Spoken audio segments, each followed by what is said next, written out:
the chairperson and distinguished members of the Governing Council of the Common Fund for Commodities, Your Excellencies, ladies and gentlemen, good morning, guten Morgen. It is my pleasure to address the Common Fund for Commodities during this 35th Governing Council. First, I'd like to recognize the chairperson of the Governing Council, Her Excellency Eniola Ajayi, Ambassador of Nigeria to the Kingdom of Netherlands. Thank you for your leadership and stewardship. I wish that I could join you physically, but I am unable to do so due to other engagements that I have right here in Berlin at the G20 Compact with Africa Conference with the German Chancellor and African heads of state.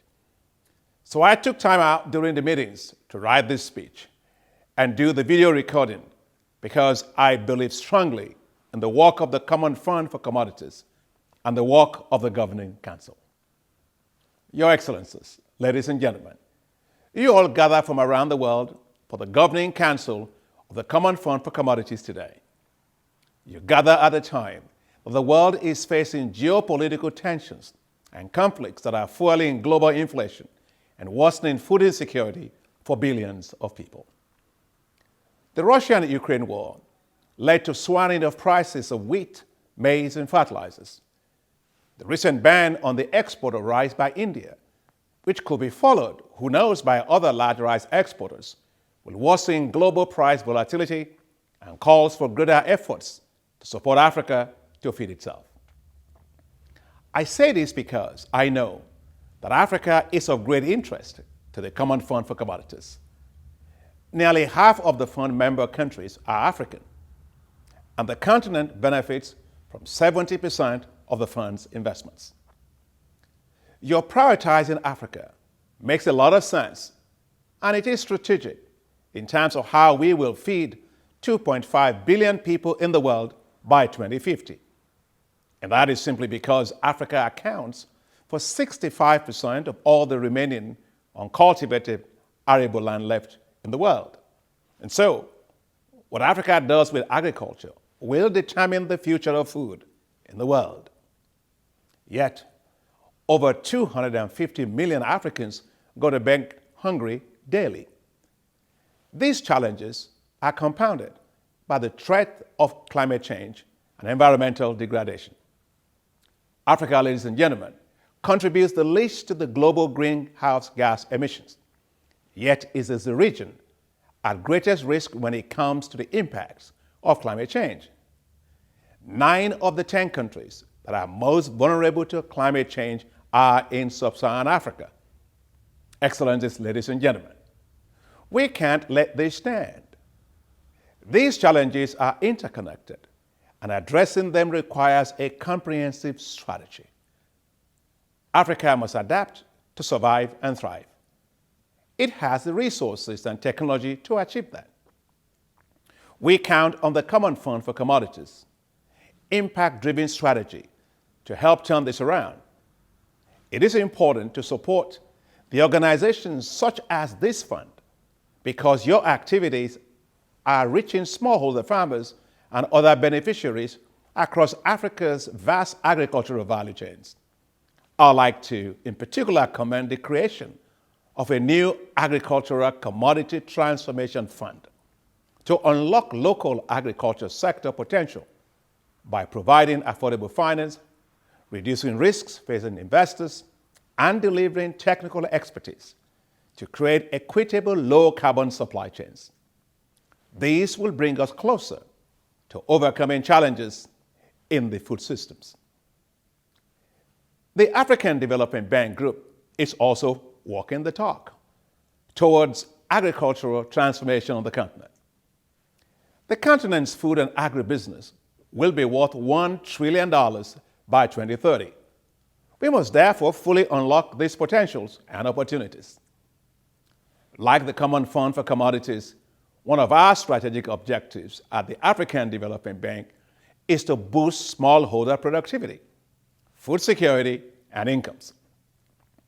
Under our Feed Africa strategy, the African Development Bank supports African countries to build resilience in the continent's food systems. Furthermore, through what we call the bank's Technologies for African Agricultural Transformation Program, or we call it TAAT. Our investments are delivering climate-smart agricultural technologies today for millions of farmers. We also deploy innovative financial instruments to de-risk lending to agriculture and provide mechanisms to adapt to or manage climate risk. Since the launch of the Feed Africa strategy of the bank in 2016, we have invested more than $8 billion in agriculture. Over 250 million people in Africa have benefited from the bank's interventions and support. Despite these achievements, many African countries remain dependent on agriculture, extractive exports, and other commodities. Far too much of what comes from African soil is exported as raw material for processing and value addition abroad. Now just consider, for example, cocoa. More than 60% of the global cocoa supplies come from West Africa. Yet Africa processes only a fraction of that raw product into chocolates and other consumer goods. What is true for cocoa is certainly true for so many of Africa's commodities. The mission of your fund, the Common Fund for Commodities, is as relevant today as it was when it was created, to reduce commodity dependence, especially in Africa. Africa, ladies and gentlemen, cannot continue to export raw commodities, which are subject to low prices and significant volatilities. The export of raw commodities is the door to poverty, while value addition and exports of value-added products is the highway to wealth.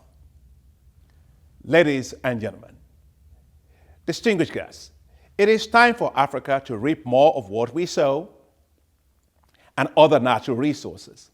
It is time that developed countries within and outside the European Union do more to implement and support innovations that add value to commodities in Africa. Now, I believe that one of the solutions is the special agro-industrial processing zones, we call them SAPZs, being supported by the African Development Bank. These zones concentrate production, processing, storage, transport, and marketing of commodities such as cotton, cocoa, and cashew in areas of high agricultural potential. These zones target secondary cities and are designed to boost or revitalize rural areas from underdevelopment by effectively transforming these rural areas for what I will call zones of economic misery to new zones of economic prosperity. The African Development Bank has committed $853 million to develop 25 special agro-industrial processing zones in 11 countries. And this investment has further attracted $661 million in co-financing from our partners. Now, earlier this month, at the Africa Investment Forum, which we held in Morocco, the founding members of a new private sector-focused Alliance for Special Agro-Industrial Processing Zones announced $3 billion in new investment for this initiative. The alliance, made up of development finance institutions, the private sector, and development-focused technical partners from around the world, will also help to streamline the development and delivery of at least a dozen new special agro-industrial processing zones. The African Development Bank is also working with the government of Canada to set up an $85 million agri-food small and medium enterprise catalytic financing mechanism. This mechanism blends finance with innovative financial products to strengthen agricultural value chains and improve food security all across the continent. The mechanism represents the bank's first blended finance facility to target agriculture-related small and medium-sized enterprises. The mechanism also supports partial risk guarantee instruments available under the African Fertilizer Financing Mechanism, which seeks to enhance Pan-African agricultural productivity by promoting the use of fertilizers. We look forward to working with the Common Fund for Commodities for concessional financing to African farmers and small and medium-sized enterprises, as well as to de-risk lending by financial institutions to agricultural value chains.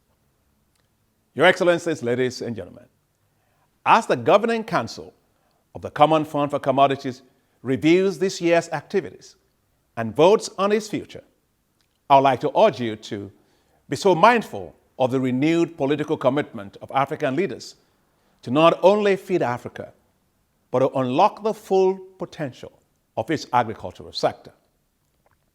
This was clearly demonstrated at the Feed Africa Summit, which the African Development Bank organized together with the government of Senegal and the African Union in January of this year in Dakar.